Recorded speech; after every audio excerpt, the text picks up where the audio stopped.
जगहों पर हम लोग इलाहाबाद विश्वविद्यालय, BHU, जवाहरलाल नेहरू विश्वविद्यालय, DU, IIMC, जामिया के छात्र जो हैं हम लोग मिल करके वहाँ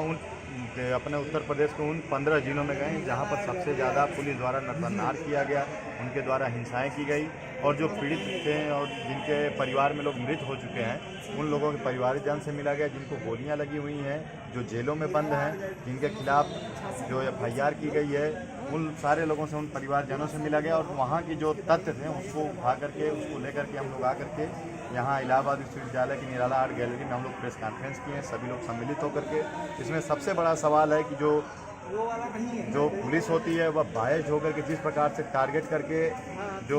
देश का सबसे निचला तबका है, जो आर्थिक तौर पर सबसे कमज़ोर है, उन लोगों को यहाँ पर निशाना बनाया गया है, जो कि अपने ऊपर जो जातियाँ हैं उसको लेकर के आवाज़ भी न उठा सके। तो सबसे बड़ा सवाल है कि जो यहाँ से लोग व्यक्ति अस्पतालों में जाते हैं तो अस्पतालों में जो डॉक्टर हैं उनको बोलते हैं कि जा कर के तुम पाकिस्तान इलाज कराओ। पुलिस एक नैरेटिव सेट करके वह चला रही है और लोगों को मार पीट रही है, लोगों को जेलों में भर रही है और इसका किसी के पास आंकड़ा नहीं है। लोग जातियों का शिकार हो रहे हैं और घरों में कैद हैं और उनके पास इतना तक भी पैसा नहीं है कि वह जा करके वह कोर्ट में जाएं, हाई कोर्ट में जाएं। उन लोगों के पास हम लोग गए, उनसे मिला गया और जो फैक्ट थे उसको लेकर के हम लोग यहाँ पर आकर प्रेस कॉन्फ्रेंस किए हैं और उसको उजागर करने का काम किया गया।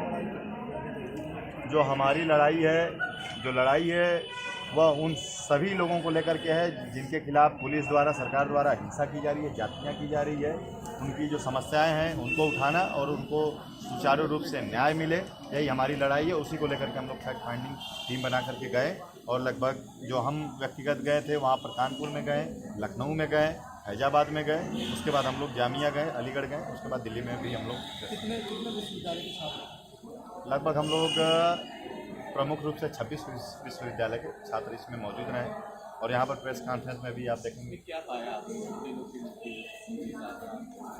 लगभग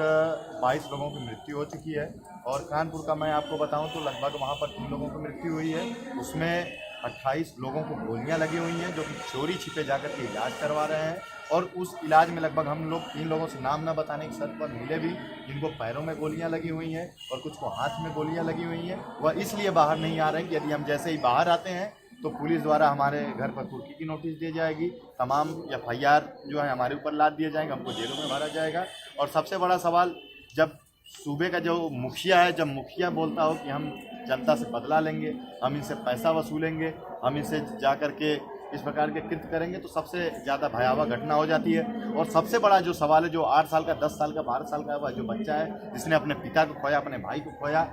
वह जब स्टेट से जो है शासन से जब न्याय की उम्मीद के साथ देख रहा होगा तो हम उसको क्या जवाब देंगे, यही सबसे बड़ा सवाल है। रिपोर्ट में जो मरने वालों की संख्या है वो मुस्लिम ज़्यादा है, ऐसा क्यों?